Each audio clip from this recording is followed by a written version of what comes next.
I don't know. So, no, we're not starting over again. So, anyways, buttocks is breached. Shoulder, that's not coming out. That baby's not coming out. No. If the shoulder's coming first, there's too much baby on either side. That baby's not coming out that way anyways. All right, good. Head down. We're halfway through. We're halfway there. That's half the battle, right? I talked about wanting the right part of the head to come down first, right? We want the baby's head to come down. I don't think any of those are very good. We want the baby's head to come down. We want the baby flexed down like this, and we want this part of the baby's head to be coming into the pelvis first. The top towards the back top of the baby's head. That's what we want coming out first. We don't want the chin to be coming out. We don't want the brow to be coming out first, all right? A military attitude, which is over here, is like a soldier at attention. So the baby's head is coming out, so it's probably the front part of the baby's head. Well, that's not going to fit out quite right either, all right? Because it's going to cause trouble with the descent into the pelvis. Story. Had a patient, she was here, I think having her third kid. She was moving along pretty good. I went to do an exam. Thankfully, it was in the morning, early morning, and two doctors were in the C-section room doing a C-section. So we had doctors there, which was great. Because I worked night shift, that didn't always happen to have doctors around when people came in. So I go to do an exam on this woman. I'm very good at exams. It takes years of practice, but I think I'm pretty good at it. So I'm going in, and I can't quite tell what I'm feeling in there. It feels like her cervix is kind of open, but like thick and kind of floppy. Like, that doesn't really feel like a cervix. I couldn't quite figure that out. I couldn't really tell how, it just was a weird exam. I definitely felt something that could have been cervix, and I'm kind of going around trying to find if there's something else. And I'm like, well, let me just go in further. Maybe it's some weird membrane in her vagina or something like that. And I'm going in further, trying to discover what I know I can find if I search for it. When my fingers were beginning to be sucked on. So what I was feeling was the baby's lips. So it was a face presentation. The baby was coming out face first. Huh? So check that receipt. Yes. That's after I cleaned myself up. Because when you are doing a vaginal exam, I don't know about you guys, when I'm doing a vaginal exam, I do not expect my fingers to be sucked on. I'm just being completely honest with you on that one. So I'm in there, and then I feel like, okay, the human body is an amazing thing, right? So I'm thinking, well, maybe there's some sort of vacuum, some sort of something going on here. So I stop, and you almost have to close your eyes, like, okay, my fingers are being sucked on.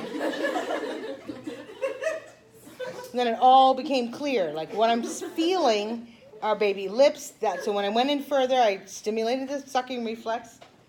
This baby's, and then it was like, ah.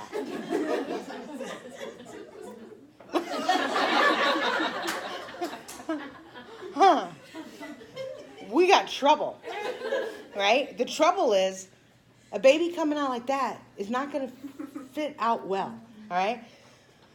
So C-section was almost done. I go in. I told her, I think your baby's coming out face first, because I knew what I felt, but I didn't want to. I'm pretty sure your baby was sucking on my finger.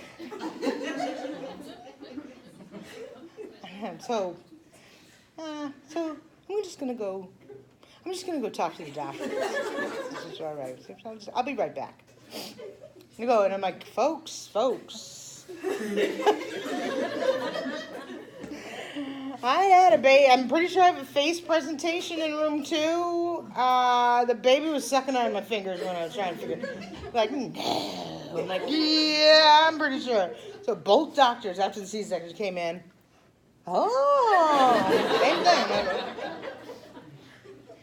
She ended up, unfortunately, having to have a C-section because the baby was not going to fit out that way. Baby was born alive and well. We reintroduced ourselves. Hi, remember me?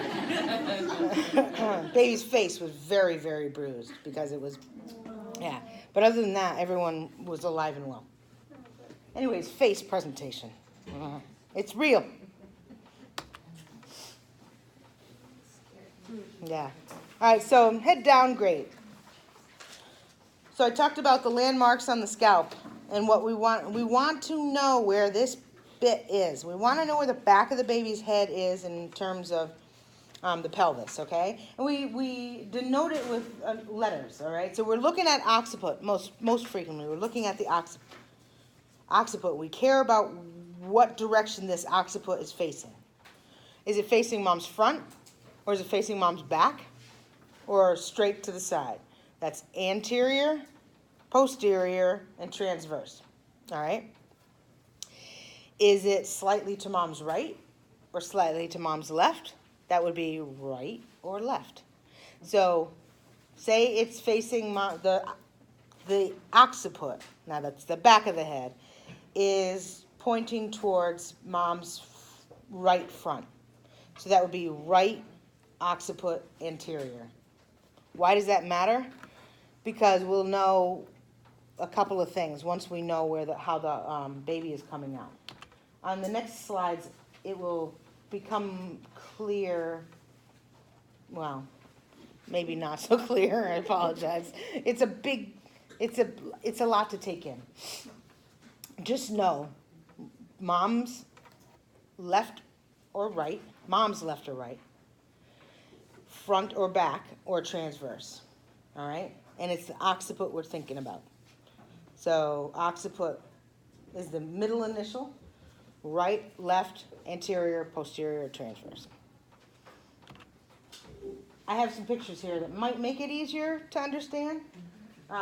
This is the occiput back here. And as you know, that's the widest part of the baby's head, right? So that's why we are concerned about where it is in the mom's pelvis. All right?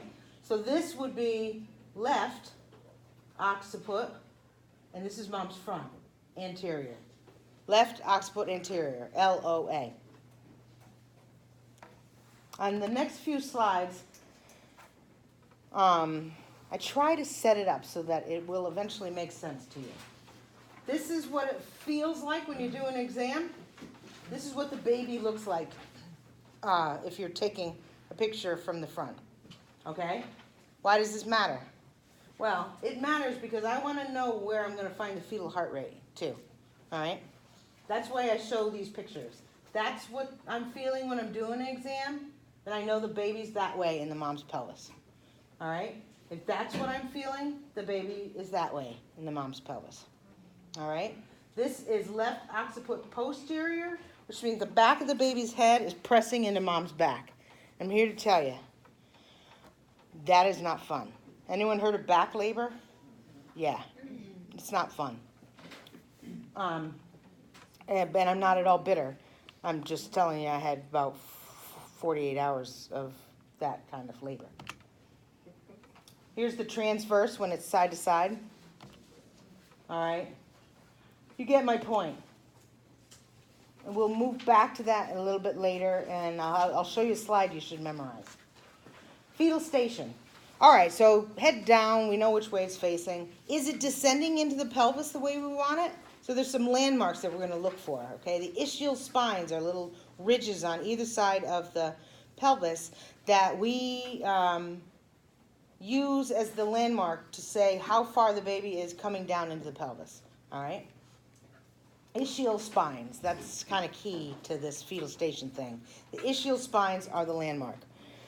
So if the baby's head, the bones of the baby's head are level with those ischial spines, that's zero station. All right? If they are above it, so higher up in the pelvis, it's -1, -2, -3. It's like centimeters above. that ischial spine. If it's lower than those ridges on either side that you can feel, then it's +1, +2, +3. I'll say +4, you can see the baby's head if you look down at the in the down belows. If you look down and see the top of the baby's head, we're going to say that's +4. Okay? The powers, all right? The forces, the physiological forces of labor, the power. Uterine contractions. If we're looking at a fetal monitor, there's one squiggly line on the top, and that's the baby's heartbeat, and then you see these mountains coming on the bottom part of the fetal monitor. That's what they look like. These are contractions, all right? The contractions, what you need to know here is, we always ask, how far apart are your contractions? How long are they lasting, right? Two pretty important things to know, like where they are in labor.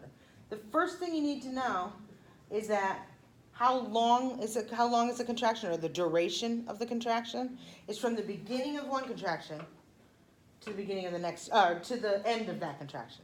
Beginning to end of one contraction is the duration. The frequency, people say, I'm having contractions every 2 minutes. When most people think contractions every 2 minutes, they think there's 2 minutes between contractions. But when we're talking about frequency, we're actually wanting to measure from the beginning of a contraction to the beginning of the next contraction. So that includes the contraction, right? So the duration is from the beginning to end of one contraction. Frequency is from the beginning of one to the beginning of the next. If you're into math, resting is the difference between the two. The resting period is what most people think of as duration or frequency. I'm having contractions every 2 minutes. What they're really saying is that the resting period is 2 minutes. That's what I think most people think. So frequency, beginning to beginning. Duration, beginning to end of one contraction. Resting period is between the two. Okay? That might come up again. That's what the contraction pattern looks like on the monitor itself.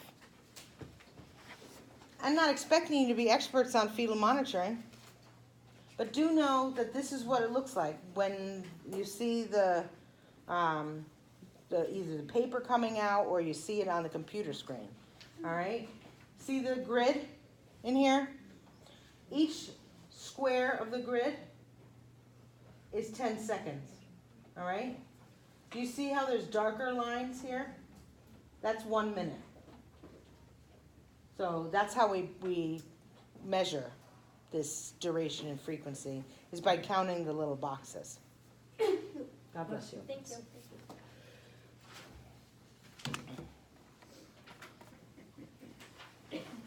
This is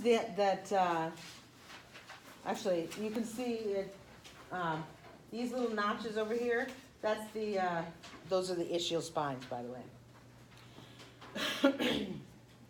Dilation or dilatation, I don't know if I agree with that word. It's like orientate. Anyone? Anyway. Dilatation, I think it's more of a British word. It's a progressive opening of the cervix. 1 centimeter, 2 centimeters. Fully dilated is 10 centimeters. Another little party trick I have. I'm really quite fun at a party. These fingers can measure with accuracy anything from 1 to 10 centimeters. Inches, I can't give you. Okay, but I can measure anything with these 2 fingers up to 10 centimeters. You can test me on that one. You get your little ruler out, and I will tell you it'll be very accurate. Oh, you're going down the road. Going down! Bring it on! Not really. As long as it's between 0 and 10. No. All right. I know, it's a skill that you all probably want to have as well. In time, folks, in time. All right.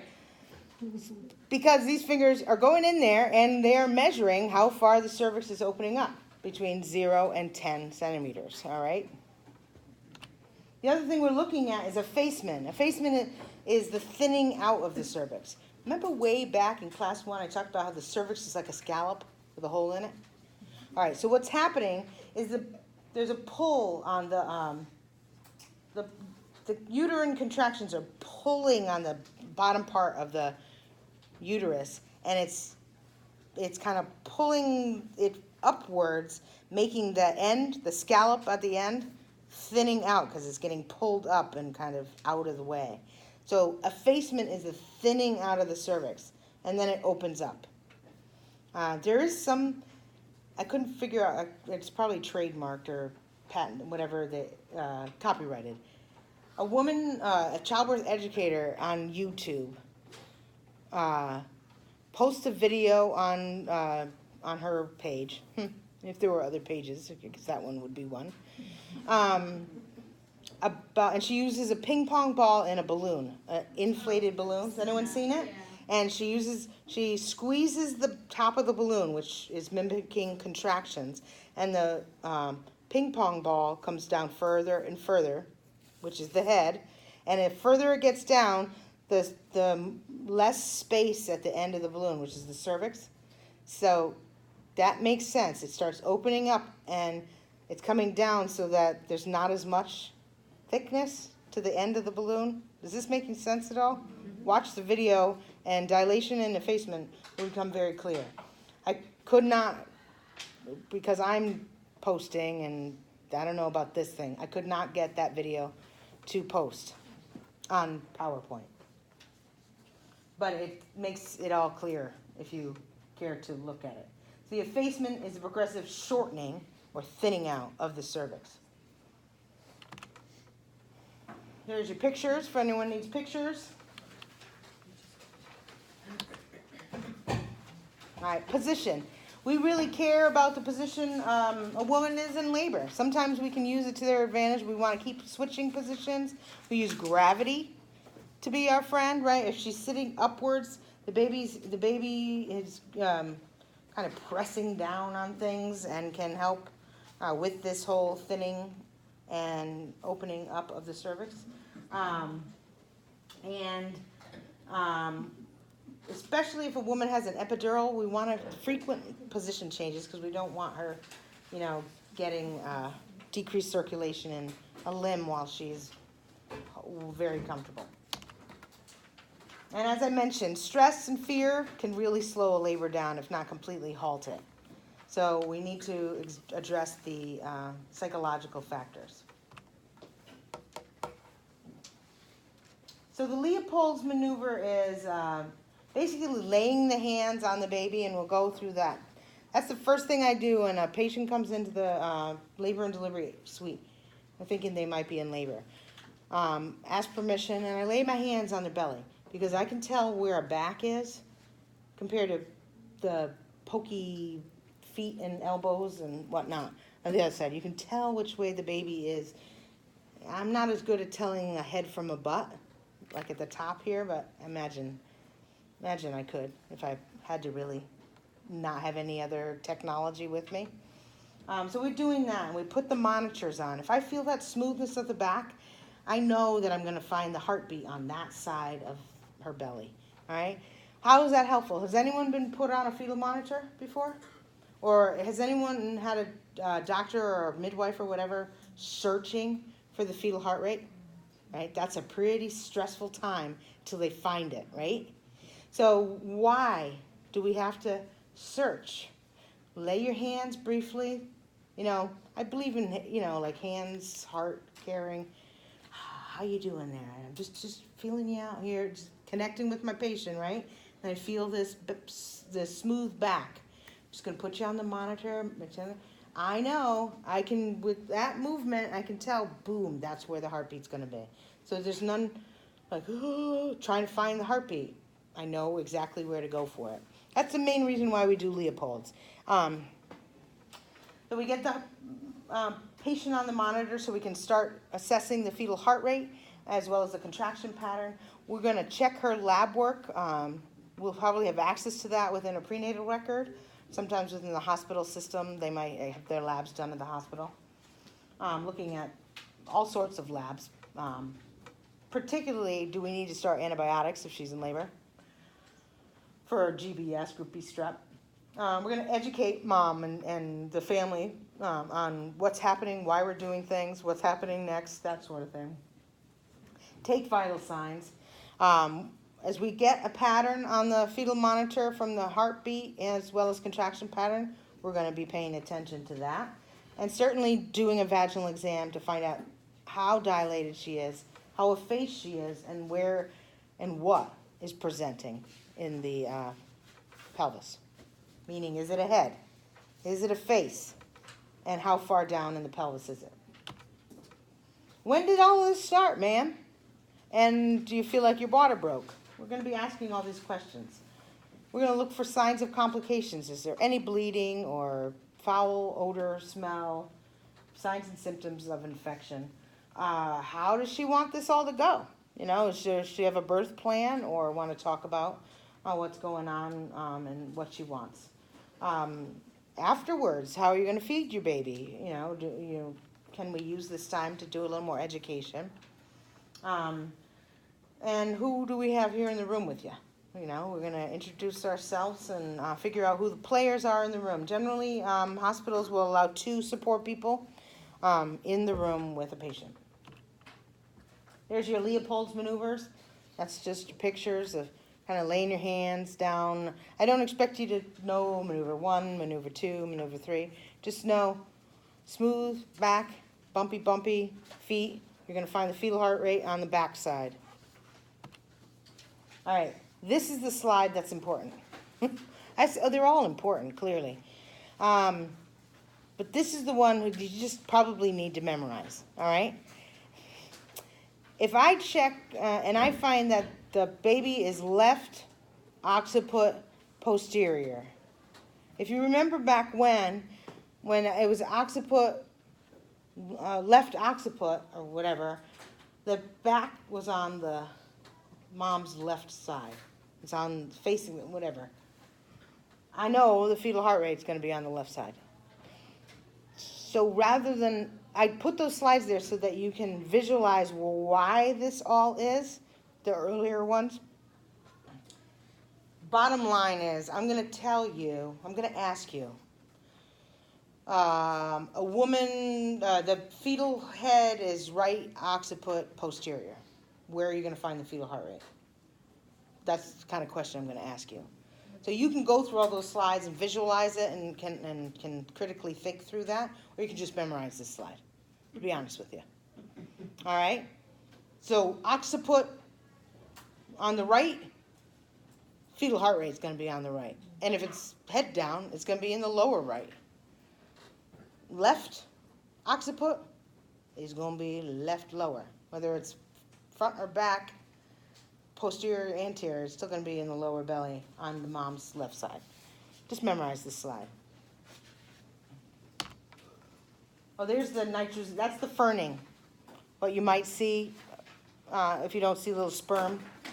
Oh, you might see that. So the nitrazine paper, the ferning test. This is a positive shoe test. I thought that was kind of funny. A big gush of clearly amniotic fluid.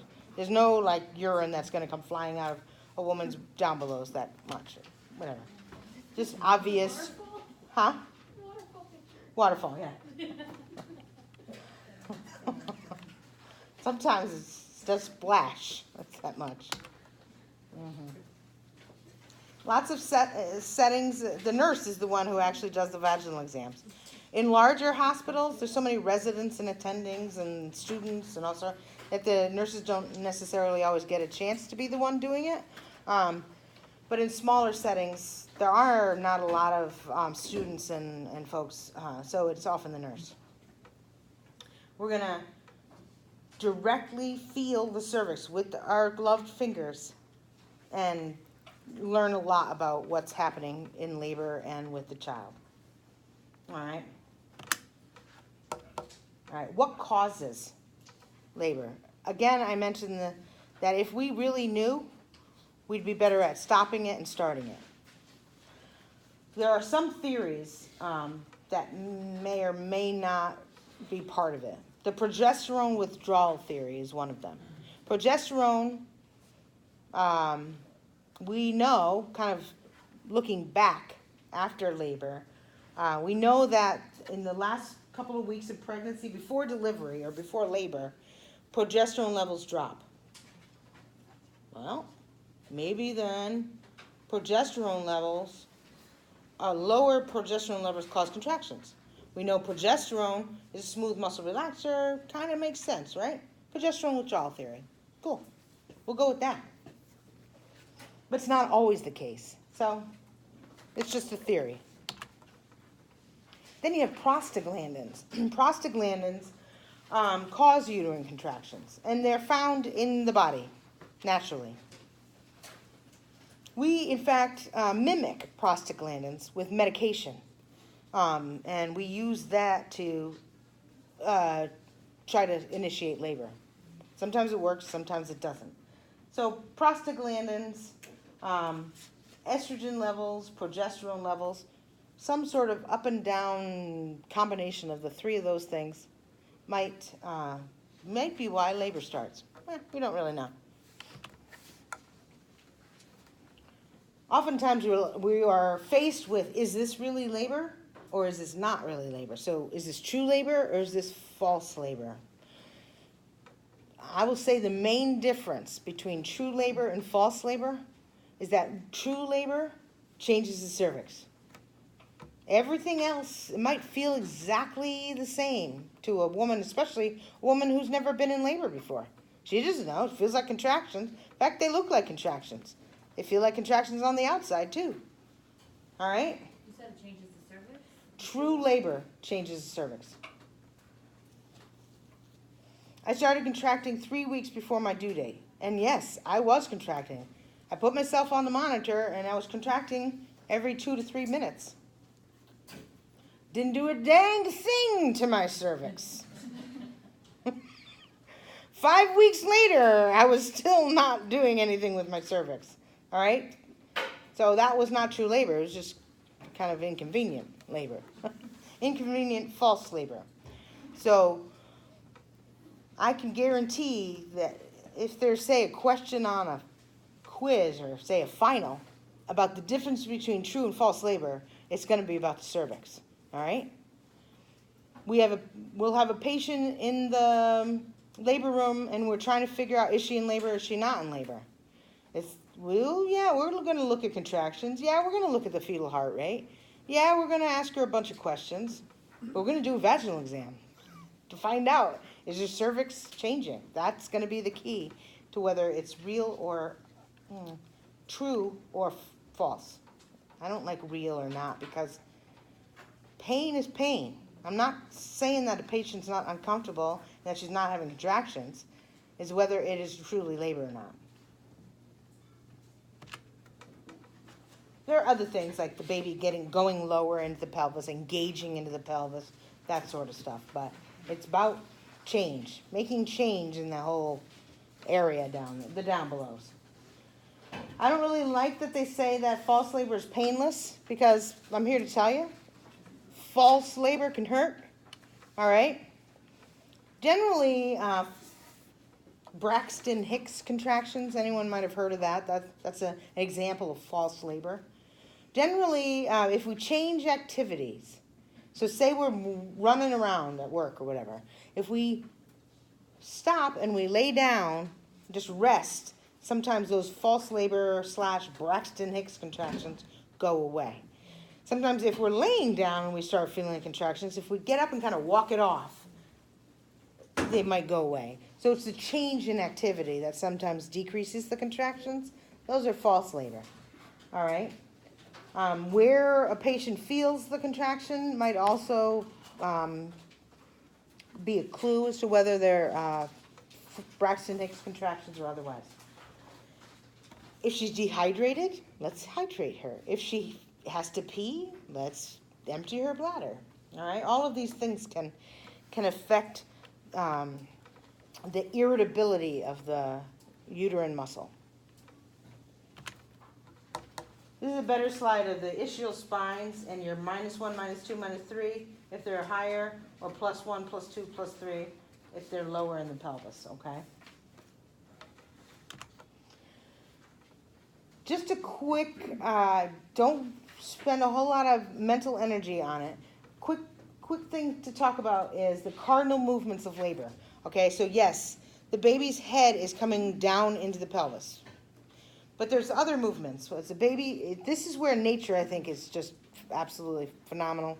And I'm continuously surprised that we get it right a good bit of the time. All right? So the baby's descending into the pelvis, and in the meantime, the baby is supposed to make sure that flex the head, okay?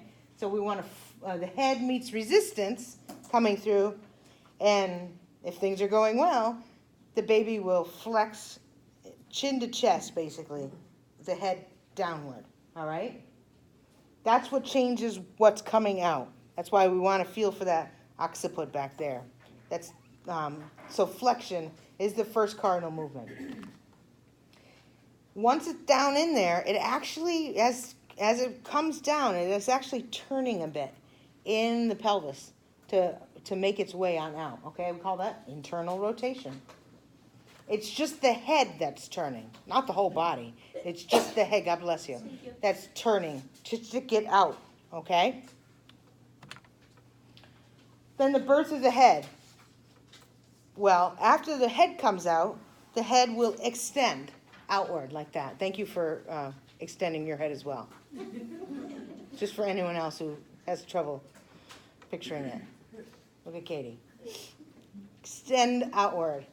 So now we got a head out, but it's not quite lined up with the body. So the next movement is it restitutes, or it's an external rotation so that it matches back up in line with the body. It's just kind of cool, I think, but I'm weird. All right, and then the rest of the, once it's lined up, it'll come out easier. And I will say, we get too involved. We just want to hands-on. We want to manipulate and do it all. And if you allow the body to do what it's supposed to do, you see the head come out, and it'll come popping out like that. And then usually it's face down, so it's coming out looking at the bed mattress. All right, comes out, and then it will, if you let it go, the baby's head will turn whichever way it needs to turn to line back up with the body. If you don't touch it, it'll do it. But I think that's pretty cool. We always want to get in there and do it ourselves. Let the baby, they can do it on their own. All right. There are stages of labor. There are phases of labor. All right? We need to know where a patient is in labor, and what we do for them also is important based on the stage they're in. All right? The first stage of labor is the onset of labor to pushing. All right? So we break down that first stage into phases. The latent phase, the early phase, 0 to 3 centimeters. All right? Contractions probably every 5 to 30 minutes. All right? And they're not very frequent. They're not very long. Maybe they're 30 to 45 seconds in duration. Mild to moderate in intensity. Generally, if it's your first baby, things go a little bit slower with the first baby. Generally. People have broken the mold on that one. First time moms have come in and delivered very quickly, despite it being their first time. A mom coming in to have her fourth baby might all of a sudden have trouble, and that one lasts longer than the first 3. So it's not a guarantee, but generally, first time laboring mom takes a little bit longer with these phases. So latent phase, early labor. The active phase is 4 to 7 centimeters. Contractions are every 3 to 5 minutes. They're getting longer, stronger, and closer together. All right? This is the bulk of the labor. Transition phase. Transition phase is my absolute favorite phase. Can I have a favorite phase? Yes, I can, folks. This is it. Why is it? No. You know why? Because my job becomes even more important. They might be doing just fine along the way, and then they hit transition, and they need all the support they can get. So I'm going to use my experience and my compassion and get them through this phase. We're in this together. We can do this. All right? This is the phase where the most reasonable, quiet, calm woman becomes a raving, swearing lunatic. All right? This is how half the time when you know that they're in this phase. And then when they're like, I can't do this anymore. That's it. I don't want to do it. I'm not going to do it anymore. I'm gonna go home. I'm going home. I had a coworker. This was before I was there. Her kids were about my age, so this was prior to my working with her. She was having, I don't know what number baby she was having. She was on the unit that she worked on, just like I was doing when I had my baby. Moving along pretty good. She had 5 kids. Might have been a 5th. I don't know. She was clearly in transition because she took herself off the monitor and says, that's it. I'm going home. Got all the way out to the elevator. Had another contraction. And she was escorted back to the room and delivered like 2 minutes later. This is what happens. They want to go home. They've changed their mind. They don't want to do it anymore. All of this hypnobirthing, breathing through, all of that, screw that. Give me any drugs you have. In fact, yeah, it's too late. Now I want the epidural. I want general anesthesia. Like they're wanting anything and everything. They don't want to participate in this at all anymore. I have to show this video. I hope I got it. I don't know if I did. Clearly, this is not my day. Ready? Okay. One we saw last week. Yeah. Oh my god, I love this. Oh, where's the volume? Where's the volume? I have to. Oh. This is so funny. All right. Now what? Because we unplugged something over here, huh?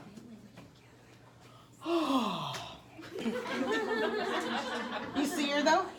You probably don't even need to listen, but I have to. Volume. Are there buttons on the side of the buttons on the Yeah. side of the monitor. Yeah, if I had my glasses, I could probably read them. Okay. There you go. It's going to be very loud now. Where are we?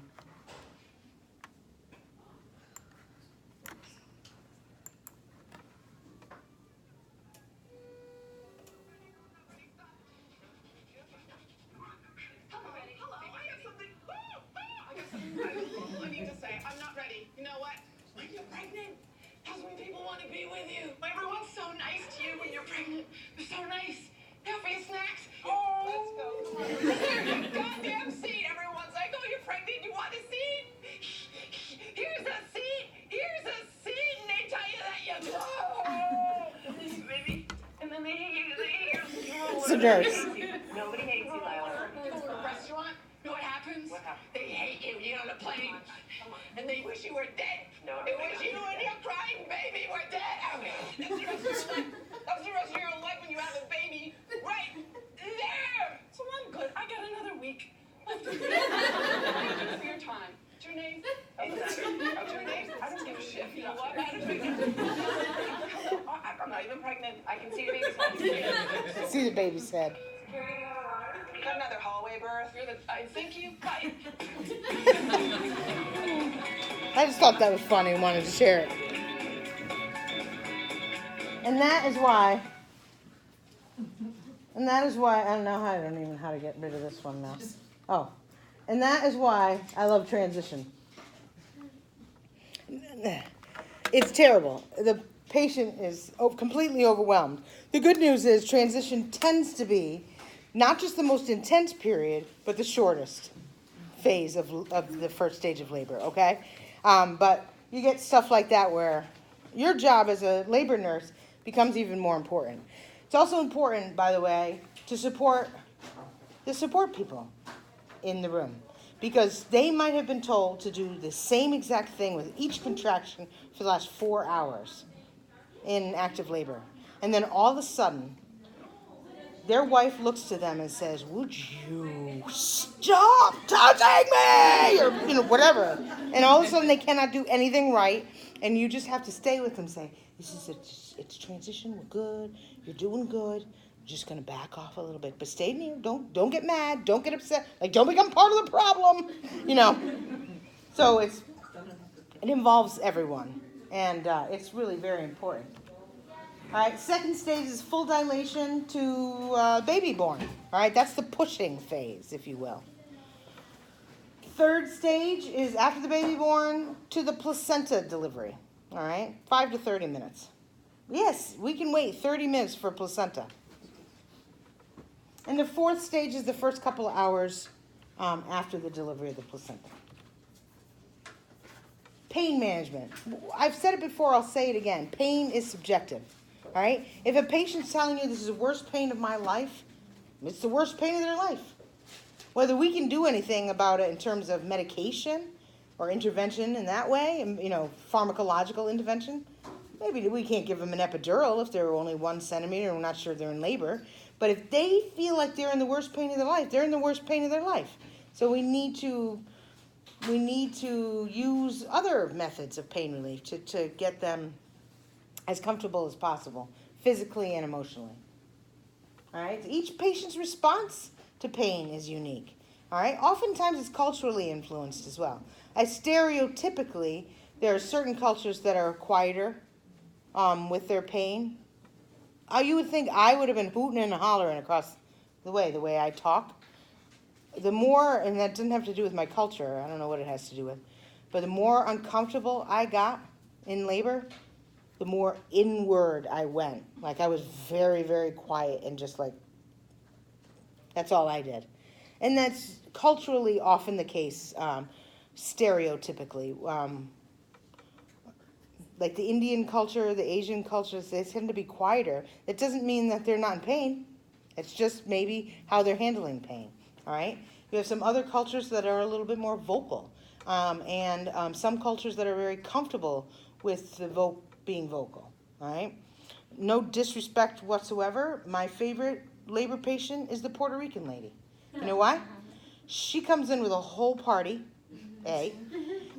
which is it is a party, because nobody's scared of the process. It's not like people are all hush-hush because this is happening. This is a natural process, and it's like a big woman party. We got all our couple of generations worth of women in there, and the baby's out, and everyone joins in on the first couple of Puerto Rican families I served. I was like, what is going on? I was a little nervous. There was a lot of yelling. And yelling in my world was bad. This is not bad. This is how they cope. And they do it. And they celebrate. And it's great. It most often works. And it's important, whatever field of nursing you go in, to know and be familiar with the customs and the perhaps stereotypes, but that's a bad word. The general, I don't know what the word is. The cultures that you serve, be familiar with them. Know what is more agreeable or expected, and how they handle stressful situations or happy situations and sad situations. Whatever it is, if you know what is customary for them, then you might be able to assist in the process of celebration, whether grief or sadness, for the patients that you serve. But they happen to be my favorite. First stage of labor, all the contracting and stretching of the cervix and stuff, it's visceral pain, all right? The pulling up on the uterine muscle and opening up of the cervix. The distension of the lower uterine segment, it's visceral, all right? Second stage is somatic. There is a very large object coming out of a very small space. Yeah, stretching. all right? Head coming through a vagina. From what I understand, that hurts.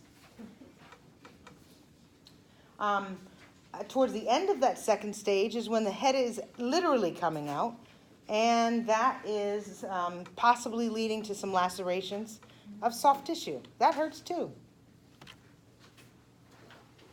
Uterine contractions hurt. I don't have to tell people who've had them before. All right? That's the third stage, has uterine contractions as well. All right? Uterine contractions when the placenta is separating and coming out. All right? So that's the pain of that stage. Generally, there's a baby on the woman's chest and everyone's celebrating that it happened and everyone's healthy. That's cool. She doesn't really necessarily pay attention to the pain of the third stage. She might be like, oh, let's get, ooh. Then she just might give you a little, ooh, and the placenta comes out and it's all over and done with. So she might notice, but she doesn't really care because she's got her reward. Fourth stage is just the whole recovery. You know, the distension of tissues kind of going back to normal, some cramping, some overall aches and pains as the adrenaline wears off. I mentioned anxiety and fear. Well, anxiety and fear can exacerbate pain, plain and simple. So if we can get a patient to relax or focus instead of be scared and tense, then they might be able to handle the pain that they are having better. All right? Again, beliefs and expectations, whether custom or just within a family. All right? I just go back to it being subjective. And behavior is not necessarily the only indicator of pain, all right? I got quieter as I got more uncomfortable. Others yell more when they're uncomfortable. So we cannot take that as our perception of pain. It doesn't matter. It's the patient's perception, okay? Some non-pharmacological pain relief. That helps with the anxiety and fear, most likely, the focusing, the hypnobirthing, the breathing, the massaging, that sort of thing. We have what we call the gate control theory of pain. The gate control theory of pain says the brain can only accept a certain number of messages at one time. All right, so we know the pain message is being sent there, so we're going to try to derail the message of pain by doing something different. Some people want certain parts of their body just rubbed, so they're focusing on that, all right? Some people want a back rub or something like that. That's a message that we're sending to the brain that might help derail or weaken the pain message that's going there, all right? Pressing on a back or some other part of the body might help. It inhibits the brain's perception and sensation of pain. Childbirth classes teach a whole variety of different methods to focus and distract, I guess is probably a good word. Sometimes people use aromatherapy, breathing, imagery. There's some cutaneous strategies. That's kind of the gate control theory where the pressing of the, I know my baby was occiput posterior, which is back labor, and my husband, for however many hours, pressed on my lower back. That's all I wanted was for him to we call it sacral counter pressure. He was just pressing as hard as he could into my lower back.